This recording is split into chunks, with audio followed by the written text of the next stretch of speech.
Cool Spidey outfit. Thanks. Where'd you get it? I made it.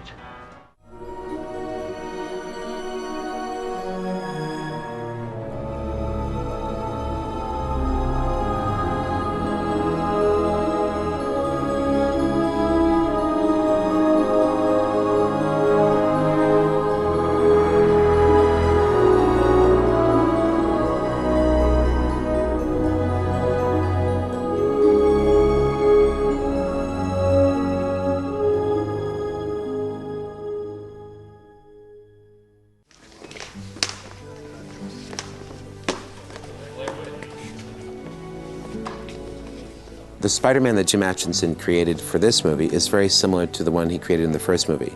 At least it will seem that way to the audience.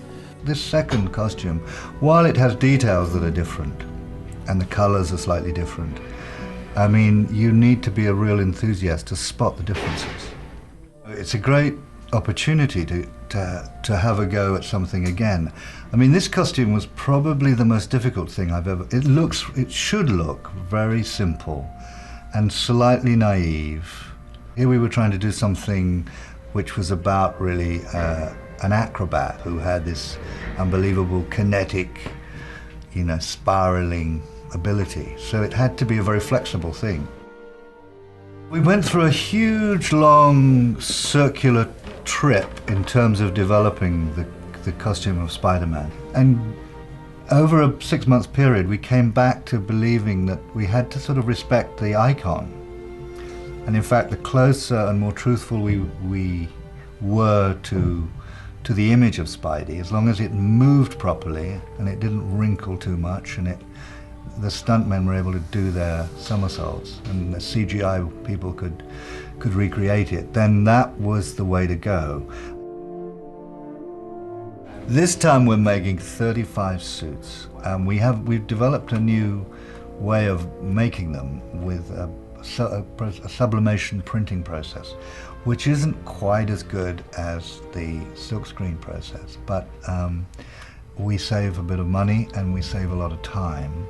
The first thing to do is always employ people that are cleverer than you.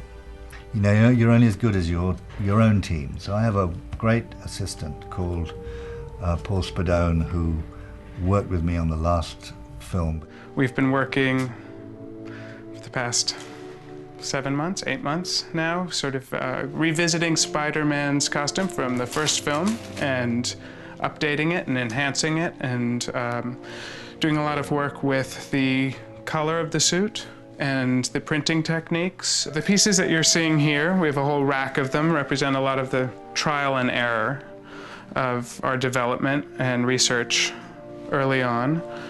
Each one of these pieces is a silkscreen piece of the suit, and each section of the suit is hand silkscreened in New York by a team of artists there, and each area of the suit requires about 6 screens. A lot of what we did this time around was try and bring a greater depth to the color and a richness to the color, and I think that you'll see that the reds this time around have a real boldness as well as the blues. There's a spider that we redesigned, that Jim redesigned on the back, that now has a more elegant, flowing lines that work in more harmony with the back of Spider-Man. If we went with a wider format, he's even going to get smaller in frame. I mean, the way to photograph him now is like this. And there's going to be a lot of room on the sides of the frame, even for a medium close shot of him. Before, you could make his image much bigger. I mean, the problem is exacerbated if we went widescreen. Right. We're not decided on that. That's the potential problem.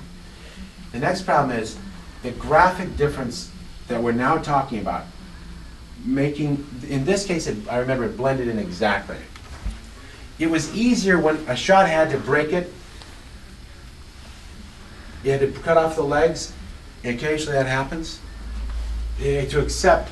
But in this case, because it makes such a dramatic statement against the wider webbing, it's going to be slightly more offensive to break the graphic a little bit. because we're saying it stands out, and then we're saying, but we're cropping it. So that's the second Do you want factor. to try something this size, that design? Well, we're just bringing a smaller one now. Let's just We're getting a reduce- smaller one slightly. Well, we'll see. Let's see if 80 works.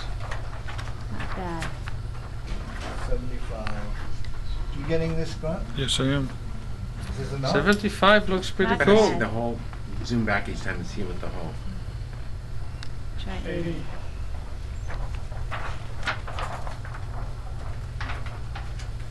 Not bad. show me his Sam, does face? that help your problem at all? Show me his Or face still with the it. same problem? That feels big enough Well, to me. I don't mind it a little bit smaller than the 100%. I will say That's that. 80, that's not That's bad. 80. This is the new spider that we have on the front, which is a great new design. And on the back, both of them are in applied latex. This is one of the first designs that came to us here at the end of the R&D period.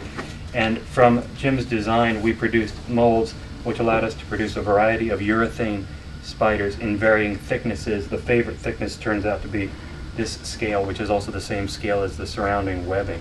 The benefit of this is now that the spider is more integrated into the costume. Instead of it being a flat printed logo on the back of the costume, it's now raised and it's going to tie in a little better to the surrounding web. One step we've gone even better beyond this is, and again, it only exists in a mold stage right now, was to have a custom metal mold made. And we've taken the spider emblem, but we've added the bevel surface all the way around the edge. So in cross section, instead of it just being a rectangular raised piece, it's now got a bevel. It basically matches the same bevel, the same angle that's on the spider web, so it's all very congruent now.